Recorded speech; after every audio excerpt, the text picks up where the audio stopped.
നിരവധി മലയാള സിനിമകളിൽ വള്ളുവനാടൻ ഗ്രാമഭംഗിക്ക് പശ്ചാത്തലമൊരുക്കിയ ആലൂർ വട്ടത്താണി പ്രദേശം വീണ്ടും ഓർമ്മകളിൽ നിറയുന്നു. ആലൂർ ഒരുമ കൂട്ടായ്മയുടെ നേതൃത്വത്തിലാണ് ഗ്രാമഭംഗി ഒട്ടും ചോരാതെ വട്ടത്താണിയിലെ ആൽത്തറയും ആൽമരവുമെല്ലാം ഗൃഹാതുര ഓർമ്മകളുടെ മനോഹാരിതയിലേക്ക് തിരികെ എത്തുന്നത്. കാലപ്പഴക്കം സമ്മാനിച്ച മുറിവുകളേറ്റ് തകർച്ചയിലായിരുന്നു പതിറ്റാണ്ടുകളോളം തണൽ സമ്മാനിച്ച ഈ ആൽമരവും ആൽത്തറയും.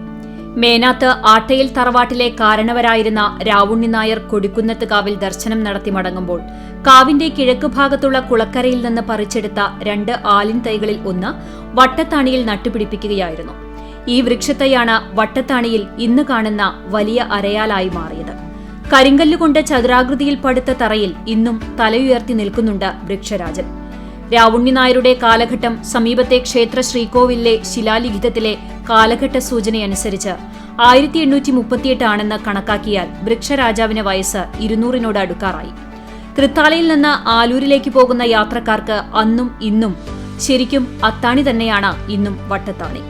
തൃത്താല പട്ടിത്തറ പഞ്ചായത്തുകളെ വേർതിരിക്കുന്ന അതിർത്തി കൂടിയാണ് ഈ പ്രദേശം.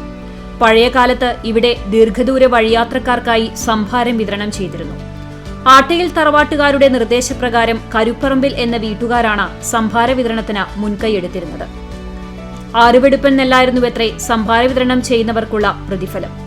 മകരമാസത്തിലെ ആദ്യത്തെ ചൊവ്വാഴ്ച മുതൽ എടവപ്പാതിയിലെ ആദ്യത്തെ മഴ പെയ്യുന്നതുവരെയുള്ള വേനൽക്കാലത്തായിരുന്നു സംഭാരം കൊടുത്തിരുന്നത്. കാളവണ്ടിയിലും മഞ്ചലിലും കുതിരവണ്ടിയിലും കാൽനടയായും മറ്റും ധാരാളം പേർ ഈ വഴിയിലൂടെ കടന്നുപോയിരുന്നു. ഇവർക്കൊക്കെ ദാഹം തീർക്കാനുള്ള സംഭാരം പകൽ സമയത്ത് ഇവിടെ എപ്പോഴും ഉണ്ടായിരുന്നതായാണ് പറയപ്പെടുന്നത്. ഒരു കാലത്ത് മലയാള സിനിമക്കാരുടെ ഇഷ്ട ലൊക്കേഷൻ കൂടിയായിരുന്നു വട്ടത്താണിയിലെ ആൽത്തറയും പച്ചപ്പട്ടണിഞ്ഞ നെൽപ്പാടങ്ങൾക്ക് നടുവിലൂടെ കടന്നുപോകുന്ന വട്ടത്താണി റോഡുമെല്ലാം. ഒരുപാട് കളിച്ചു വന്നിട്ടുള്ള ഈ നാട്ടിൽ തലവരി പോണേ കാശ് കുറെ വേണം. കളിച്ചു കളഞ്ഞാൽ ശരിയാവില്ല. നമ്മുടെ നാടത്തിന് മടുത്തോ? മടുത്തിട്ടൊന്നുമല്ല, പോണം. 1989 ജോഷിയുടെ സംവിധാനത്തിൽ പുറത്തിറങ്ങിയ മമ്മൂട്ടി നായകനായ മഹായാനം, 1999 പുറത്തിറങ്ങിയ മുരളി നായിക വേഷമിട്ട ഗർഷോം, ജയറാം, ശ്രീനിവാസൻ, ഉർവശി എന്നിവർ പ്രധാന വേഷങ്ങളിലെത്തിയ പൊന്മുട്ടയിടുന്ന താറാവ് തുടങ്ങി നിരവധി സിനിമകൾക്കാണ് ഈ ഗ്രാമഭംഗി തുളുമ്പുന്ന പ്രദേശം പശ്ചാത്തലമായത്. നിലവിൽ കാലപ്പഴക്കം കൊണ്ടും സംരക്ഷണമില്ലാതെയും തകർച്ചയുടെ വക്കിലായിരുന്നു ആൽത്തറയും പ്രദേശവും. ഇതിനിടെയാണ് ആലൂരിലെ ജനകീയ കൂട്ടായ്മയായ ആലൂർ ഒരുമ വട്ടത്താണിയെ സംരക്ഷിക്കാനായി രംഗത്തിറങ്ങുന്നത്. ആലൂർ ഒരുമ പ്രസിഡന്റ് നിസാർ ആലൂർ, സെക്രട്ടറി സജിത്ത് പണിക്കർ എന്നിവരുടെ നേതൃത്വത്തിൽ ആൽത്തറ പുനരുദ്ധാരണ കമ്മിറ്റി രൂപീകരിച്ച ശേഷമായിരുന്നു പ്രവർത്തനങ്ങൾ. ഇവരുടെ നേതൃത്വത്തിൽ തകർന്ന ആൽത്തറയെ അറ്റകുറ്റപ്പണി നടത്തി നവീകരിച്ചു. തുടർന്ന് ടൈൽ വിരിച്ച് മനോഹരമാക്കിയ ശേഷം ആൽത്തറയിൽ ഭാരതപ്പുഴയിലെ വെള്ളാരങ്കല്ലുകൾ വിരിച്ച് അലങ്കരിക്കുകയും ചെയ്തു.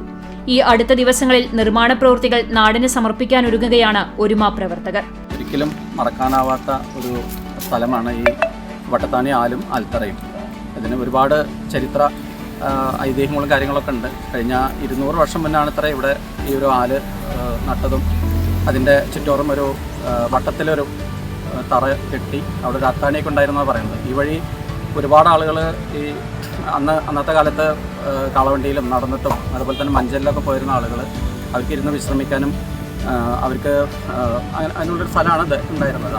ഒരുപാട് പിന്നെ സംഭാരം കൊടുത്തിരുന്നതെന്നാണ് പറയുന്നത്. മൂലം കലക്കി കൊടുത്തിരുന്നത്, വഴിയാത്രക്കാർക്ക് കൊടുത്തിരുന്നതെന്ന് പറയുന്നത്. വിശ്രമിക്കാനിരിക്കുന്ന സൗകര്യത്തിനൊരു ഇത് നമ്മൾ ഉണ്ടാക്കിയിട്ടുണ്ട്. അതിൻ്റെ ഏകദേശം ഒരു പണികളാണ് കഴിഞ്ഞിട്ടുള്ളത്. ഇതിൻ്റെ സമർപ്പണം ഈ അടുത്ത സമയത്ത് തന്നെ നടക്കും. അതിൻ്റെ തീയതി പ്രഖ്യാപിച്ചിട്ടില്ല. അടുത്ത സമയത്ത് തന്നെ ഇതിൻ്റെ സമർപ്പണം എന്നുള്ള രീതിയിൽ ഒരു ചടങ്ങ് കൂടി നടക്കുന്നുണ്ട്. എല്ലാവരുടെയും സഹകരണം, ഈ ചുറ്റുവട്ടത്തെ നാട്ടുകാരുടെയും എല്ലാവരുടെയും സഹകരണം ഈ കാര്യത്തിലുണ്ടായിരുന്നു. CCTV news, Thrithala.